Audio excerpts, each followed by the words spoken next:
네, 안녕하십니까. 4월 6일 하늘빛 목장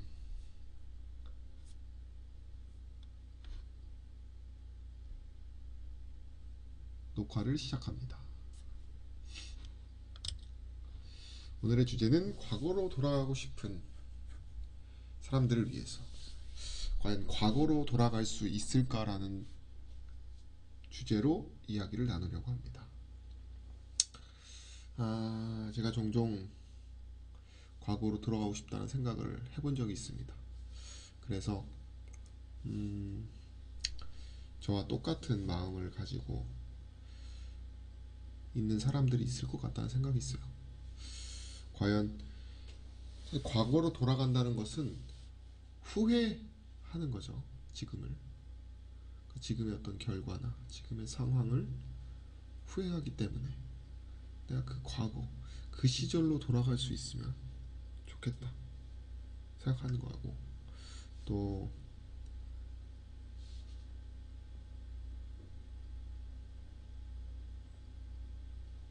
뭐 다양한 이유가 있을 거라고 생각합니다. 과거 찾아봅시다. 과거.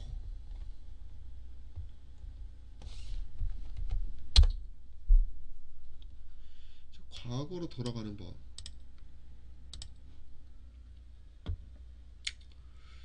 어,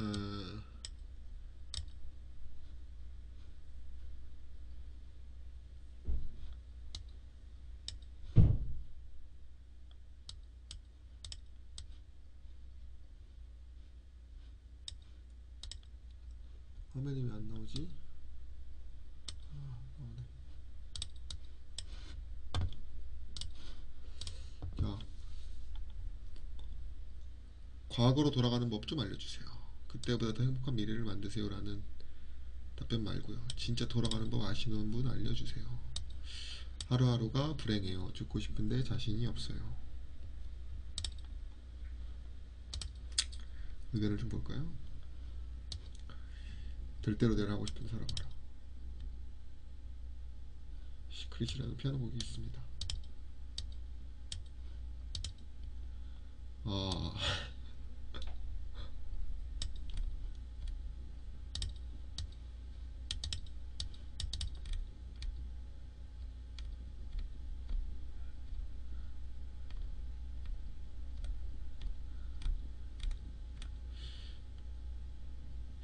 굉장히 많네요.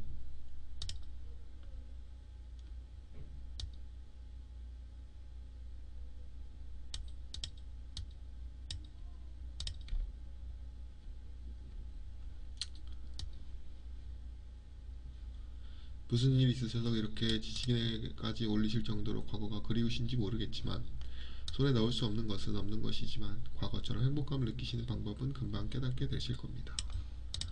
물의 색은 풍경의 영향도 받지만 그릇의 영향을 가장 크게 받는 것을 한번 생각해 보시면 답을 얻을지도 모르겠군요.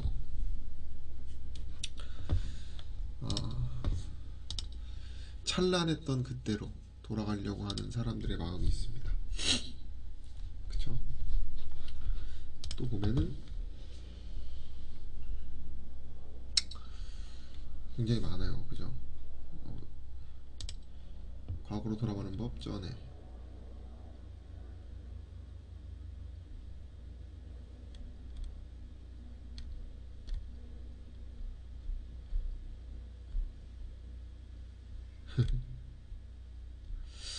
예. 과거로 돌아가고 싶은 이유는 행복하지 않기 때문에, 불행해서.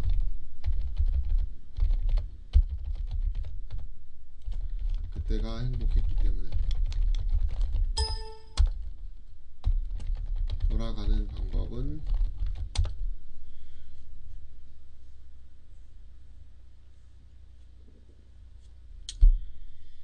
없다.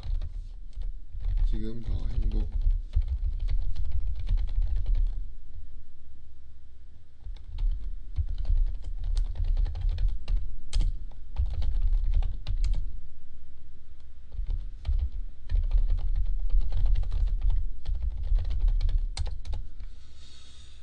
돌아가는 방법은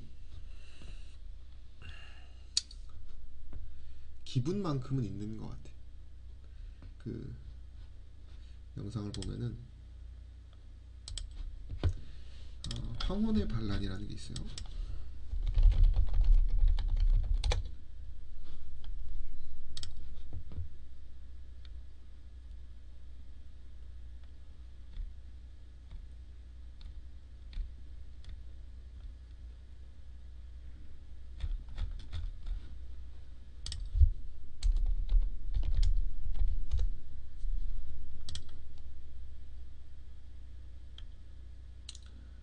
이 황혼의 반란이라는 건데 이게 어떤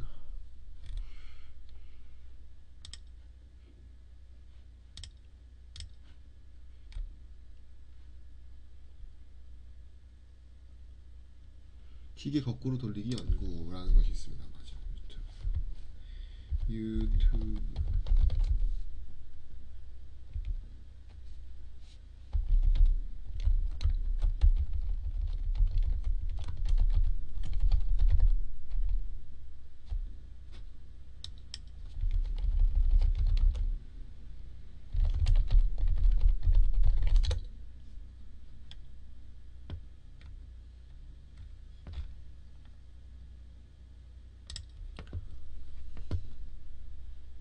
아직도 홈페이지가 없으시다고요? 이제 마음대로 직접 제작해보세요.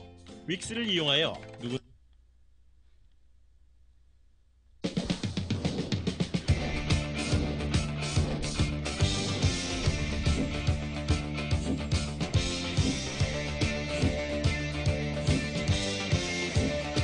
하루에도 몇 번씩 죽고 싶은 생각 뿐이에요. 나이가 먹으면 죽어야 되니까요. 힘든 점 자꾸 잊어버리는 거.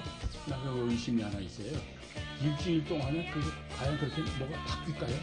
If we put the mind and body back together, then wherever we're putting the mind, we're necessarily putting the body.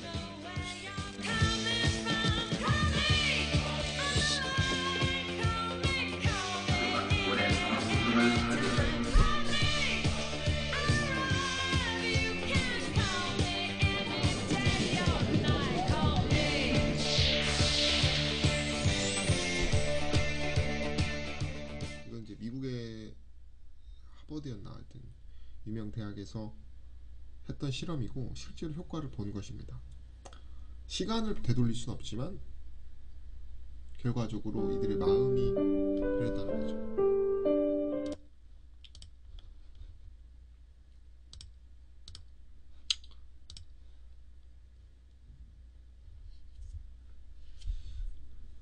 그렇다면 돌아가는 방법은 이렇게 됩니다. 마음을 어떻게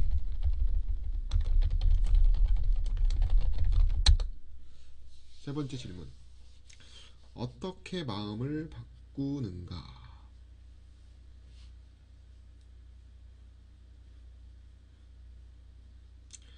어떻게가 되겠죠? 근데 그 재밌는 것은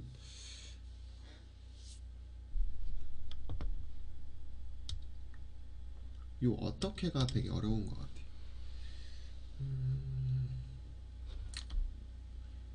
그러면은 반대로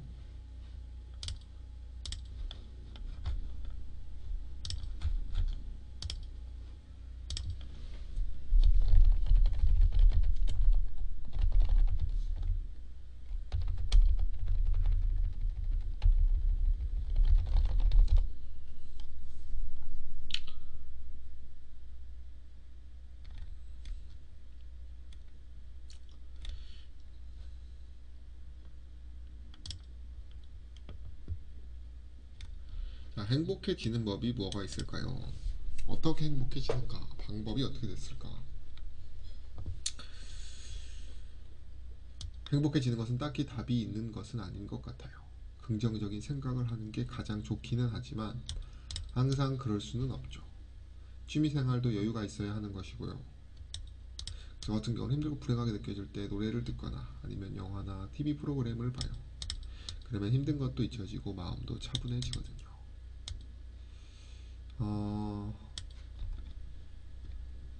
좋은 의견인 것 같습니다. 영화나 TV, 음악을 듣는다.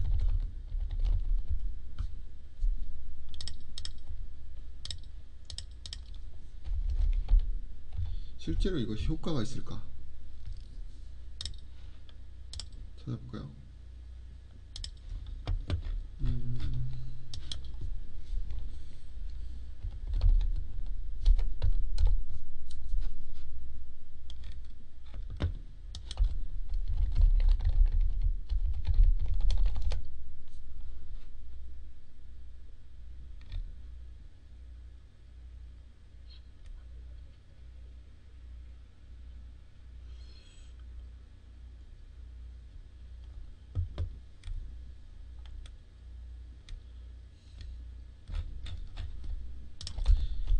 이게 옛날엔 좋았는데.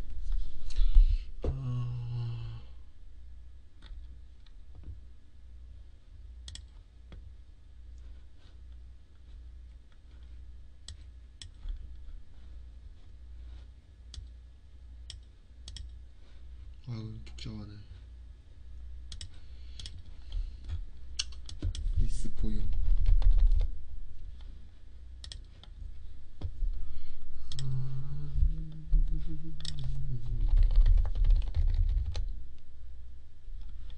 봅시다.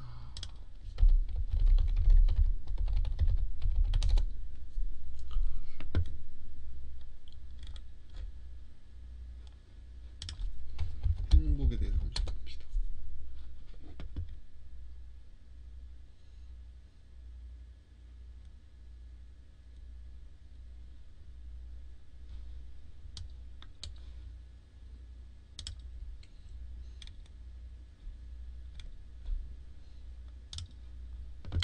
재밌겠네요.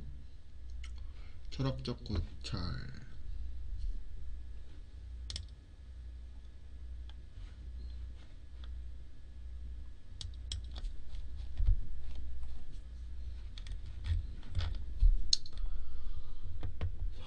봅시다. 다양해요, 그죠?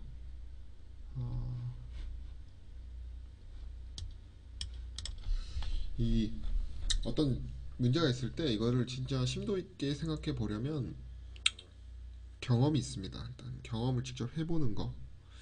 전 앞으로 그것을 여러분들과 함께 할 거지만 경험하기 전에 빠른 시간 안에 그것을 알고 싶으시면 책을 읽거나 논문을 검색하는 것도 좋은 방법이 됩니다. 이 행복이라는 것을 고대 때부터 계속해서 추구해 왔습니다. 그쵸? 헬레니즘, 그쵸? 밀, 현대 사회에서. 그래서 제목만 보고도 어느 정도 유추할 수가 있어요. 자본주의 사회와 행복의 가능성, 소득 수준과 행복의 관계,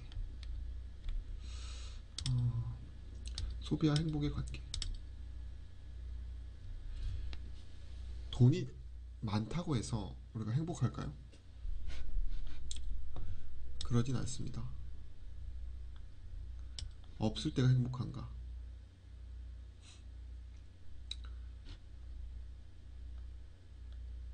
아니면 있을 때가 행복한가? 둘 중에 어떤 것이 낫는가? 이거는 사실 좀 잘못된 접근 방식이라고 생각합니다. 우리가 흔히 잘 산다라는 표현을 많이 하고 있잖아요. 야, 걔 잘 산대. 그죠? 야, 걔 잘 산대. 이런 것들은 대부분 소득 수준과 관련이 있는 것 같습니다. 그쵸? 그러나 우리가 잘 사는 것이 중요한 게 아니고 제대로 사는 것이 중요합니다. 행복이라고 하는 것은 저는 건강한 것이라고 생각합니다. 행복은 행복. 어쨌든 소비와 행복 말씀을 드렸기 때문에 건강, 어떤 건강이 정신적 건강과 육체적인 건강 그리고 영적인 건강, 이 세 가지가 제대로 맞물려야 진짜 행복하다라고 할 수 있다고 생각합니다. 긍정심리학 행복론의 한 흐름, 긍정심리학이라는 게 있죠. 자, 결론만 보겠습니다. 시간이 없기 때문에. 자, 82페이지 73페이지 74페이지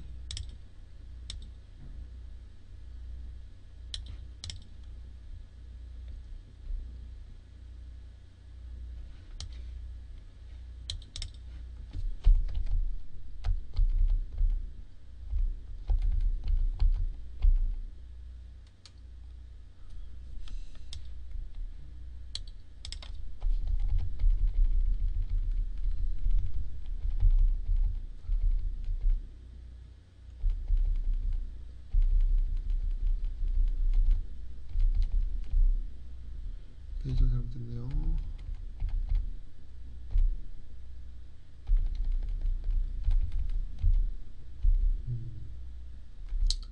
결론을 보겠습니다. 구구절절 많이 줬었네. 81페이지. 자, 결론. 고대 그리스부터 시작하여 현대에 이르기까지 2500년의 시간 속에서 행복의 산책길을 걸어왔다. 산책을 했네요. 그죠? 삶의 궁극적 목적인 행복을 성취하기 위해서는 어떻게 살아야 좋은 삶을 살 수 있는지 매 순간마다 무엇인가를 선택하고 결정해야 하며, 그래서 삶의 모델이 제시되어야 한다.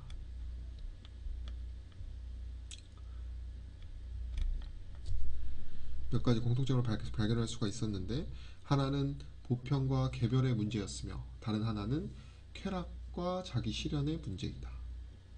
그리스 시대의 행복은 개인이 아닌 폴리스에 초점을 두고 있다. 소크라테스는 독배를 마실 정도로 국가와 법을 중요시했으며 그의 삶과 덕은 개인을 위한 것이 아니라 실천적인 것, 즉 공동체를 위한 것이다. 이러한 의미에서 플라톤의 국가는 한 사회 또는 국가에 대한 정의를 탐구하기 위한 것이라기보다는 공동체 속에 살고 있는 인간 개인의 삶에 중점을 두고 정의를 탐구한 것이라고 할 수 있겠다. 아리스토텔레스가 생각하는 궁극적인 선은 공동체의 선으로서 정치적인 것으로 이해된다. 헬레니즘 시대의 행복은 인간이 아닌 전체, 즉 신, 자연, 우주가 하나 되는 로고스에 초점을 두고 있다.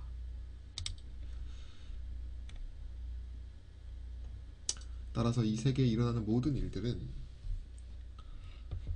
로고스의 법칙에 의해 받는 인간은 필연만 있을 뿐 우연은 일어나지 않는다. 따라서 인간의 행복 역시 로고스의 원리를 기초하는 필연적인 것이다. 공리주의의 행복은 개인이 아닌 공공성에 초점을 두고 있어 최대 다수의 행복이 곧 선이다. 현대의 행복은 이기주의를 극복하고 사회적인 관계성, 즉 사회복지에서 찾으려는 노력이 엿보인다. 또 다른 공통점은 자기 충족, 자기 만족, 자기 실현이라고 하는 욕망 충족과 관련된 쾌락이다. 소크라테스, 플라톤, 아리스토텔레스는 정의를 실현하고자 하는 열정, 삶을 추구하고자 하는 애지의 자세, 사랑에 대한 애착은 모두 고차원적 이상을 추구하고 이데아를 갈망하는 것이다. 이러한 갈망은 자기 충족, 자기 만족, 자기 실현을 달성하는 욕망으로 이해된다.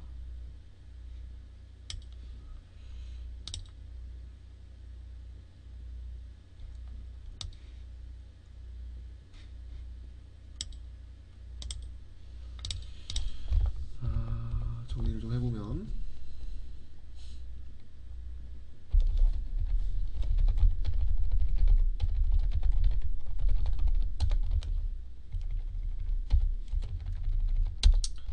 어떤 분이 곰곰이 생각해서, 그리고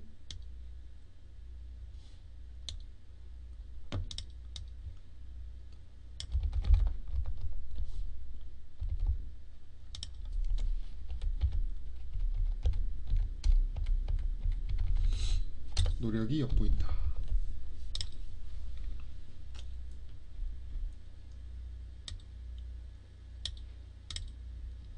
이러한 갈망은 자기충, 자기만족, 자기실현 달성을 욕망으로 이해된다. 그렇죠? 알미 요구된다 라고 보이는데, 자기충족, 자기만족, 자기실현이라고 하는 행복을 획득하기 위해서는 알미 요구된다.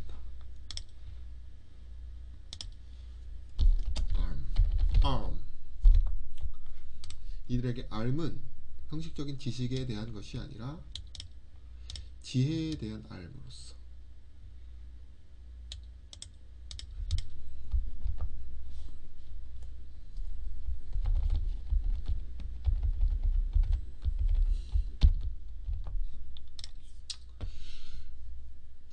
자기 자신이 무엇을 모르는지 자기 자신의 성찰을 통해서 삶에 대한 끝없는 반성이 일어나야 한다.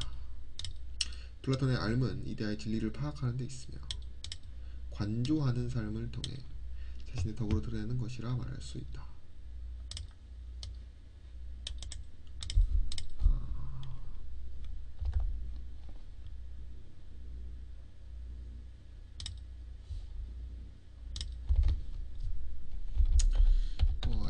이런 얘기를 했고요.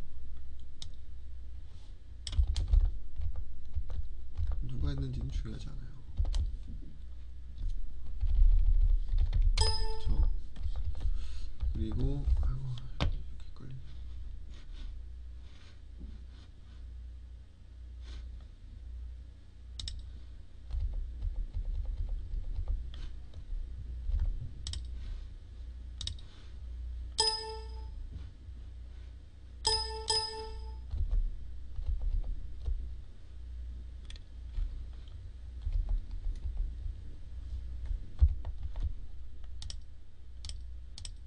어디 갔어?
다양합니다.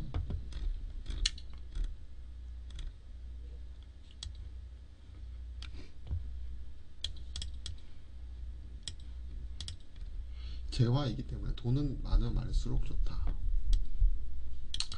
그래서인지 자본주의 사회에서 돈에 대한 욕심은 위험수위를 넘어서고 있다.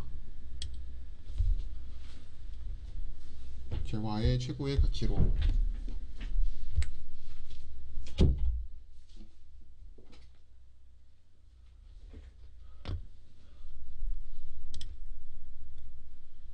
현대인들은 무엇이 소중한 생각하기보다는 얼마나 더 많이 벌어들이고 더 소유하는 데 집착하고 있다.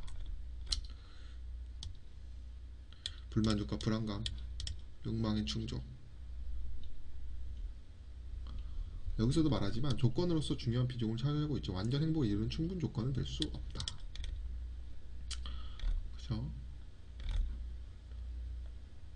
행복은 결국은 자기 충족, 자기 만족, 자기 실현을 달성하는 쾌락과 관련되어 있다는 공통점을 이끌어낸다.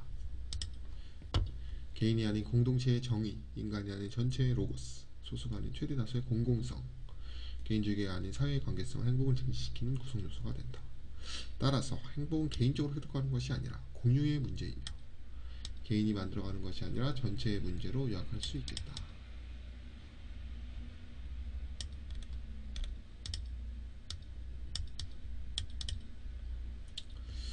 복잡한 현대사회의 다양한 측면을 고찰하지 못하고 자본주의의 한정에 따른 한계를 넘어서기 위해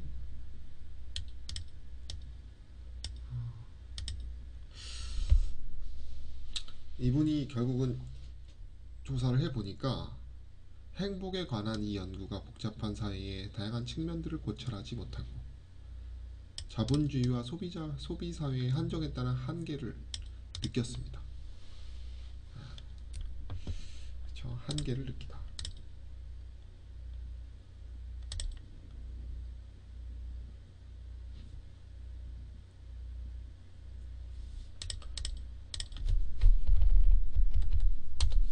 한계가 있다. 어디에? 자본주의 소비사회.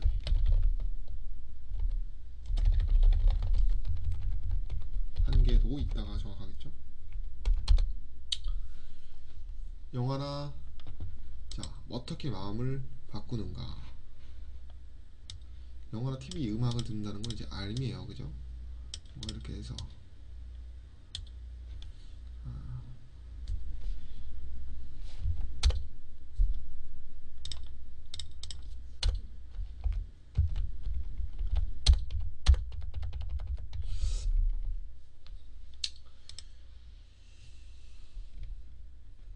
이것들이 있습니다. 예. 정리하면은 이와 같습니다. 돌아가는 방법은 어떻게 마음을 바꾸는가. 4번 행복이라.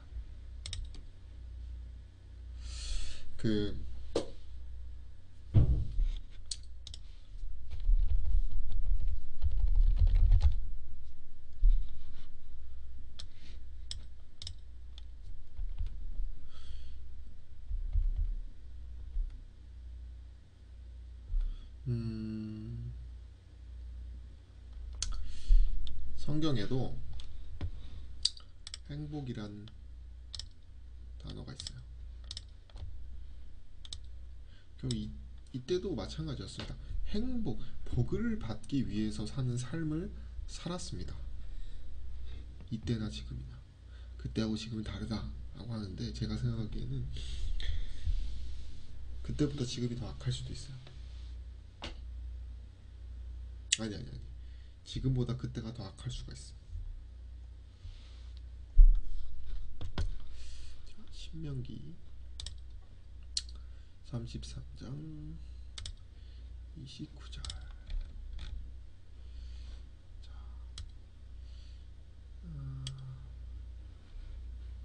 보겠습니다.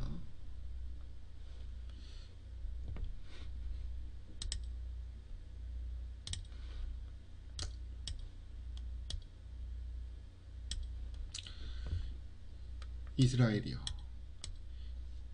너는 행복자로다. 여호와의 구원을 너같이 얻은 백성이 누구뇨? 그죠? 너는 행복자로다 라고 했어요. 여기서 말하는 행복자로다 는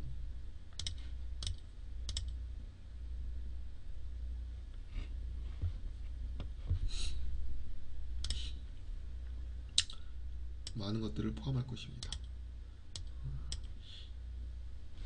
이거를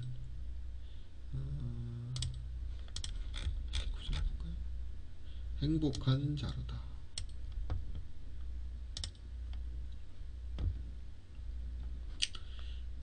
영어로 볼까요?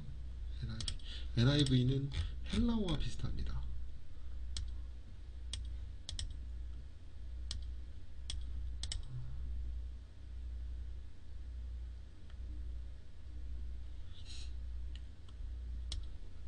너는 축복을 받은 자다.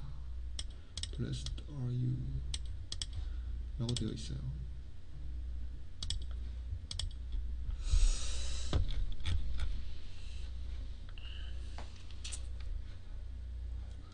여기서 인상 깊은 단어는 이 단어입니다. 구원, 방패, 칼. 이때 대적이 내게 복종하리니.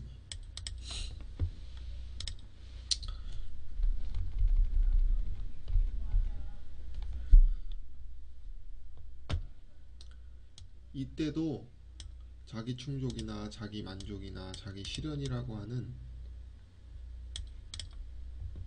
것들을 가지고 있었습니다. 왜냐하면은 부와 명예를 다 가지려고 했습니다. 이 당시에도 많은 사람들이. 솔로몬이라는 왕도 잘 아시지만 그랬고,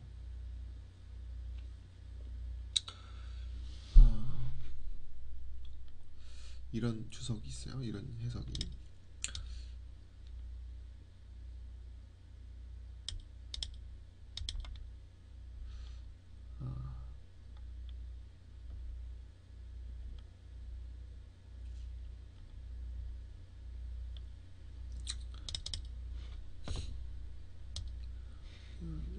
지금 제가 이거 보고 있는 프로그램은 뭐 주석도 있고 다양한 것들이 다 있는 프로그램인데,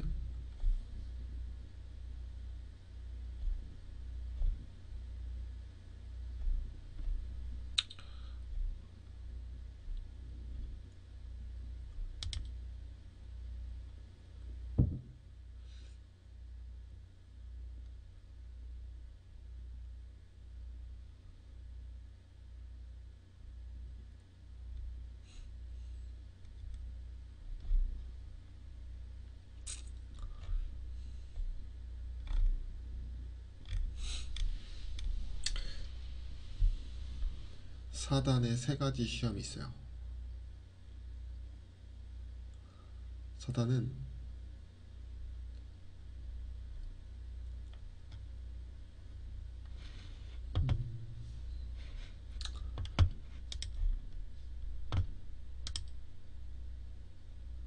마태복음 4장 5절로 11절을 봅시다. 마태복음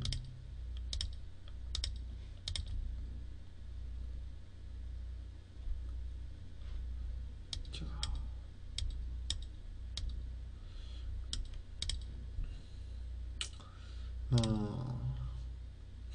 시험하는 자. 이 해석이 뭐 다양해요. 쉬운 성경 뭐라고 되어 있을까? 시험하는 자, 굉장히 무슨 시험하는 자, 마귀,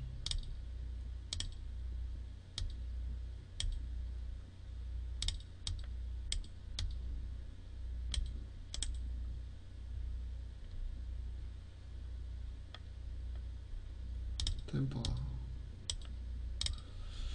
If you are the Son of God, tell these stones to become bread. 라고 되어 있는데,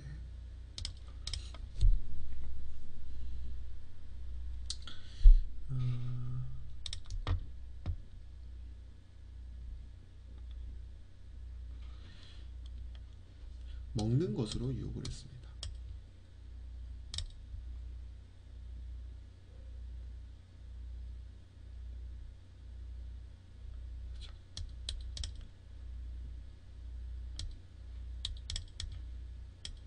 그리고 어떤 기적적인 기이한 일,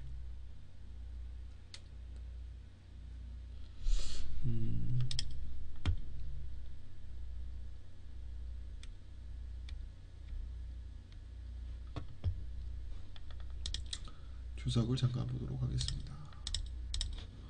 사도행전 마태복음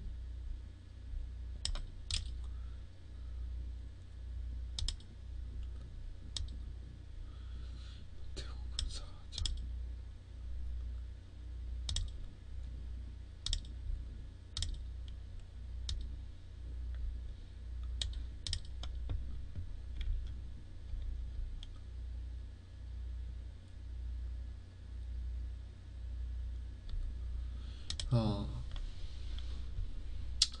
자, 이제 떡덩이라고 했어요. 근데 여기서 말하는 떡은 물질적인 필요를 대표한다고 합니다. 그리고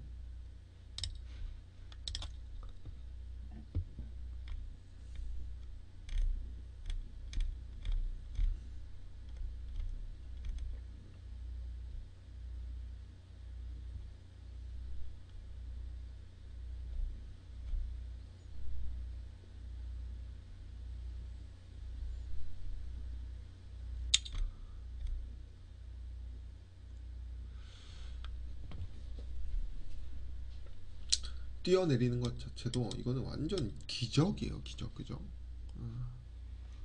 불사. 그죠? 죽지 않아. 이건 최고의 증거가 됐을 것입니다.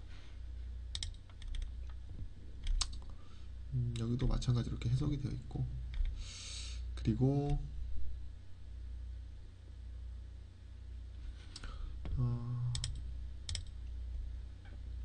엎드려 경배하기. 이 당시에는 이 엎드린다는 것은 완전 굴종, 복종의 의미였습니다.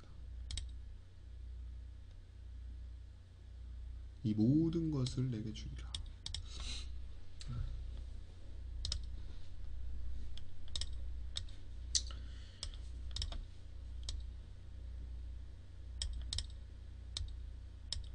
이것 다 관련이 되어 있죠, 그죠?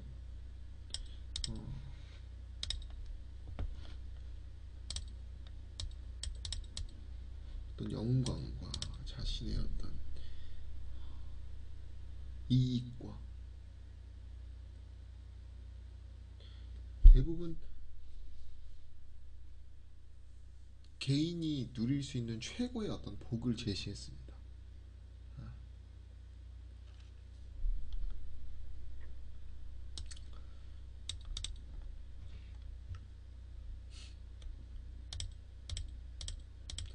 왜 뜬금없이 이 사단에 의해 시험을 받는 예수님 이야기를 했냐?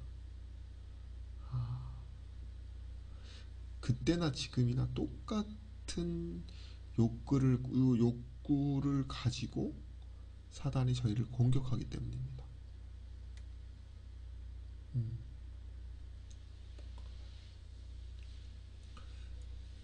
내가 너희를 뭐 어떻게 하겠다. 내가 가난한 자들을 더 해주겠다 라는 말은 없고, 공동체를 위한 어떤 그런 것들은 없었어요. 그죠? 나의 번영과 어떤 나의 어떤 지금 당장의 어떤 내 눈에 보이는 떡들, 그죠? 그리고 완전 기이한 이적, 그런 것들로 이제 예수님을 속였죠. 그러나 예수님은 속지 않았습니다. 만약에 지금 불행한 사람들에게 이와 똑같은 것을 누군가가 할 수 있다면 어떡할래? 라고 한다면은 그것도 아주 조금씩 30개 중에 하나 줄게, 하나만 하자, 이런 식으로 접근한다면은 다 넘어갈 것입니다.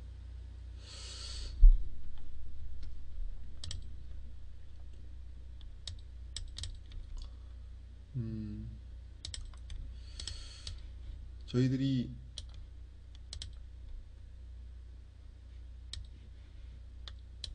진정한 행복이란, 참 행복, 그렇다면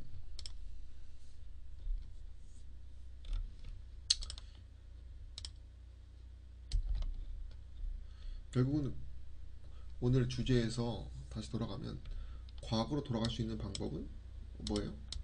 없어요.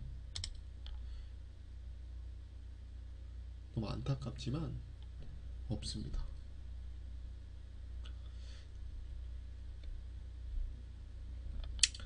그렇다면 어떻게 마음을 바꾸는가? 다시 한번 돌아가면, 지혜에 대한 알미 가장 확실한 방법임을 저희가 확인하게 되었습니다. 너무 뜬금없는 결론이지만 결국은 지혜에 대한 알미 필요한 거예요.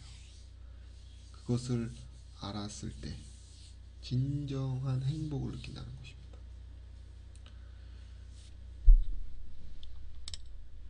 진리를 파악하는 것이고 공동체를 위해 자신 삶에 전념하는 것이다.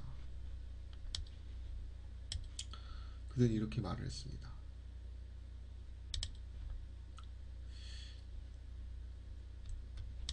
진짜 참 행복은 저는 하나님의 품성이라고 생각합니다.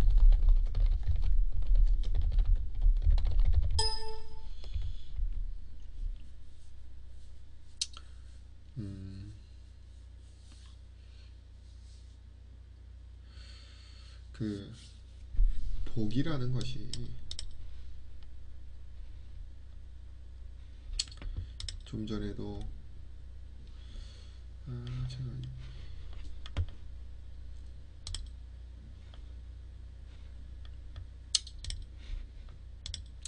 이스라엘이여 행복자로다라고 하는 것을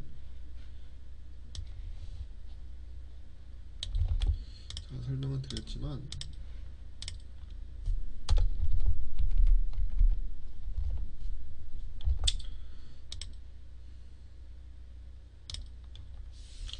우리가 구원을 받는다는 것이 유일한 행복이라고 생각합니다. 진짜 참 행복. 왜냐면은 물질적인 번영도 어떤 세속적인 번영도 그것은 다 세상의 시간에 따라서 시간이 흐르면서 계속 변합니다. 그쵸?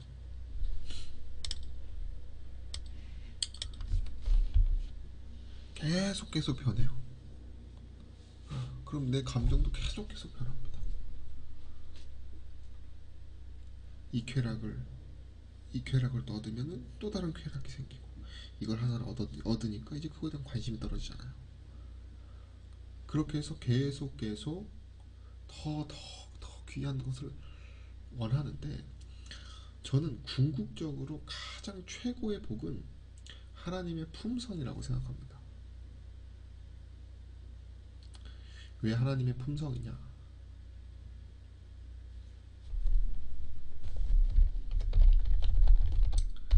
그거는 간단해요. 영속적이기 때문에 이겁니다.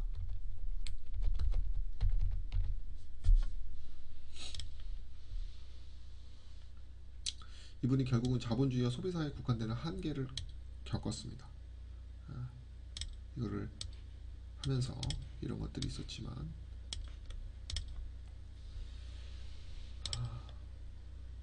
이 쾌락을 우리가 안 할 수는 없어요. 먹는 거에서부터 입는 거에서, 그죠? 근데 진짜 중요한 것은 우리가 먹는 것과 입는 것에서 국한돼 버리면 이분처럼 한계가 있습니다. 한계가. 자본주의, 돈이나 또 소비적인 것들, 그죠? 이 한계를 극복하기 위해서는 이걸 뛰어넘는 어떤 이들이 말하는 알미 필요한 것입니다. 지혜에 대한 알. 근데 가장 큰 지혜는 저는 영원한 것, 어떤 불변의 진리라고 생각해요. 절대자, 신, 그 개념으로 올라가야 된다고 생각합니다. 근데 신 중에서 인격적인 어떤 신의 인격, 그 인격이 가장 뛰어나게 묘사되어 있고 그것을 가장 뛰어난 인격을 가진 신은 저는 하나님이라고 생각합니다. 왜 그러냐? 제가 설명을 하나 드리겠습니다. 그 마태복음 5장에 보면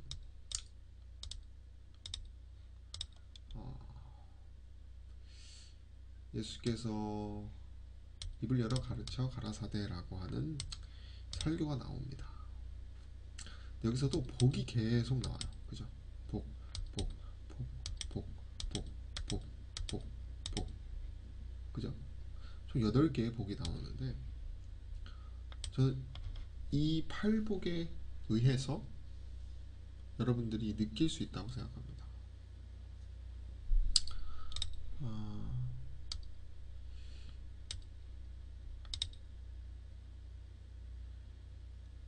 여기서 말하는 심령이 가난한 자는 복이 있나니 라고 되어 있는데, 또 애통하는 자는 복이 있나니.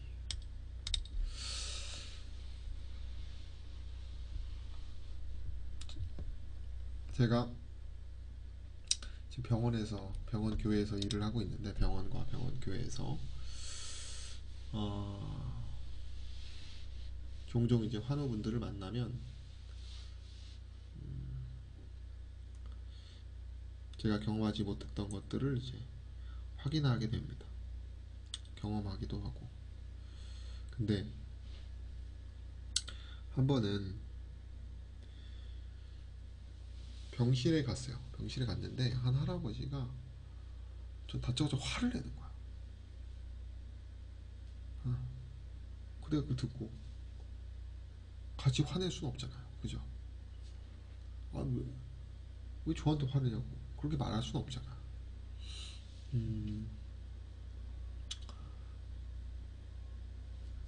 근데 이제 제가 이 이야기를 좀 들어보니까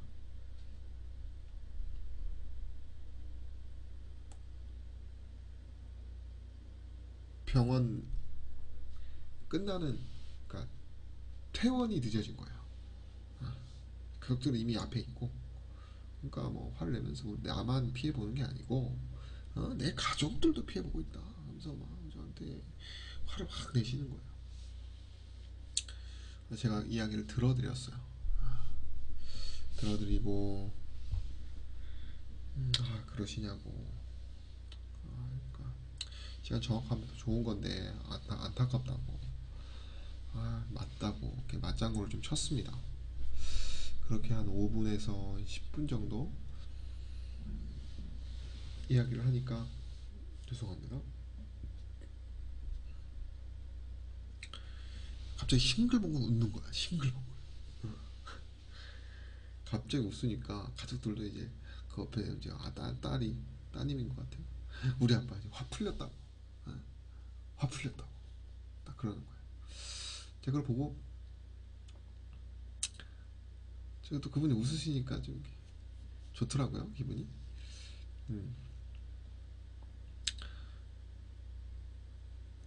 결국엔 그분이 이제 자기의 속 얘기를 막 다 꺼내놓으셨어요. 그러니까 자기 과거, 내가 이런 사람이었다. 알고 보니 경찰청에서 일했던 분이더라고요. 그리고 결국은 다 이래저래 말하시면서 저를 이제 집으로 초청을 하셨습니다.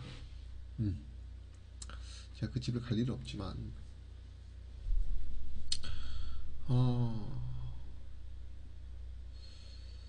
제가 그때 느낀 감정이 이 하나님의 품성이라고 생각합니다.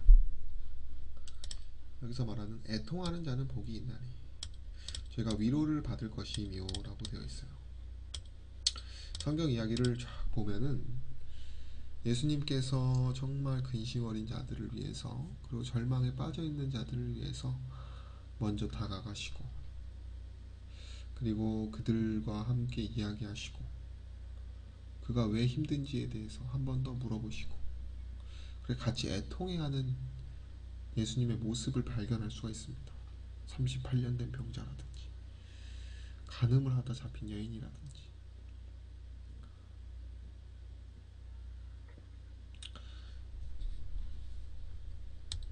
애통하는 자는 복이 있나니 저희가 위로를 받을 것이며.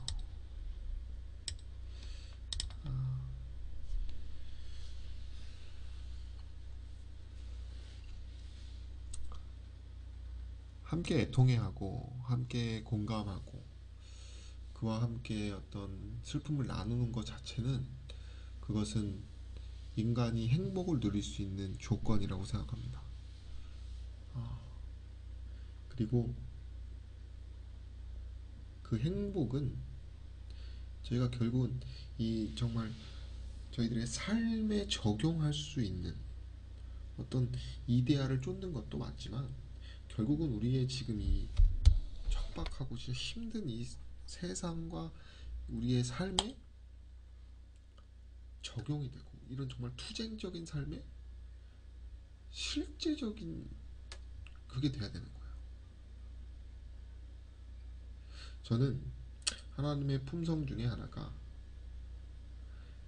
위로를 받는 것, 공감하는 것, 그와 함께 애통해하는 것, 동정심이라고 생각합니다.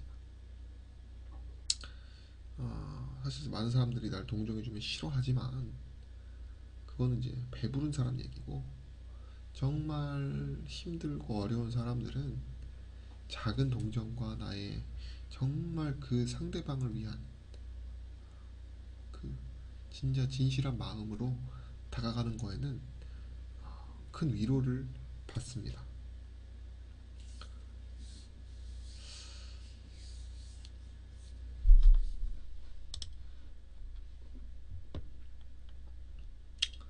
그거는 자본주의와 소비사회는 국한되지 않죠. 그쵸?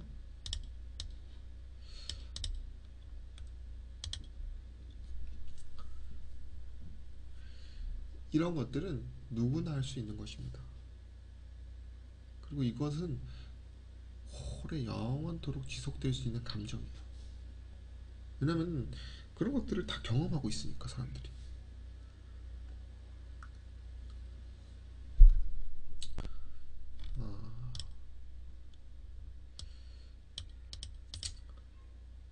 선택은 여러분들의 몫이고,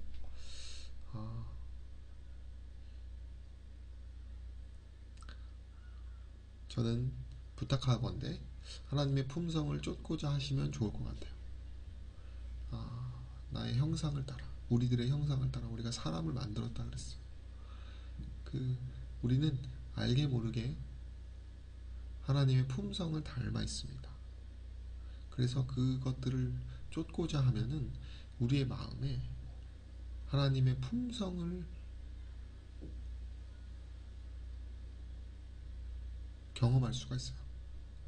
그것이 저는 행복이라고 생각합니다. 결론은, 자, 과거로 돌아갈 수는 없어요. 그죠? 그 마음을 바꿔야 되는데, 과거로 돌아갈 수는 없다. 물론 지혜에 대한 마음이 필요하다. 지혜는 하나님이 최선이다.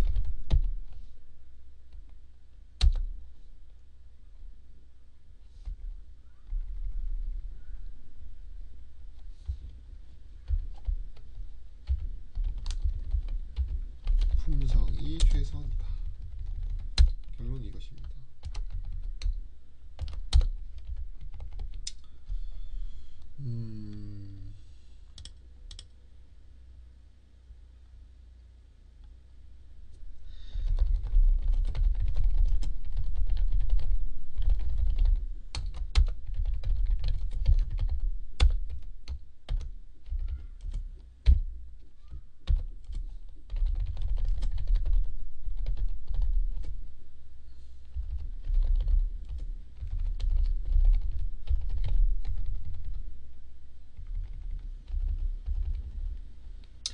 품성을, 오늘 동정심에 대해서, 품성을 실천, 담고자 실천, 그리고 말씀을 통해, 이 품성은 말씀에 있다. 성경 말씀에 있다.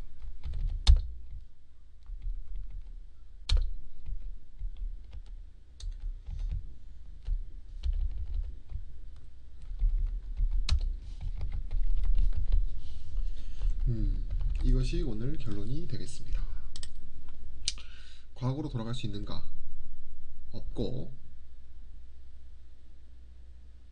지금 지혜에 대한 알미 필요하다. 인데 지혜는 하나님의 품성이 최선이다 라는 것입니다. 오늘은 여기까지 하고 9시인데 수고하셨습니다. 열심히 해보도록 하겠습니다. 감사합니다. 뿅 뿅뿅뿅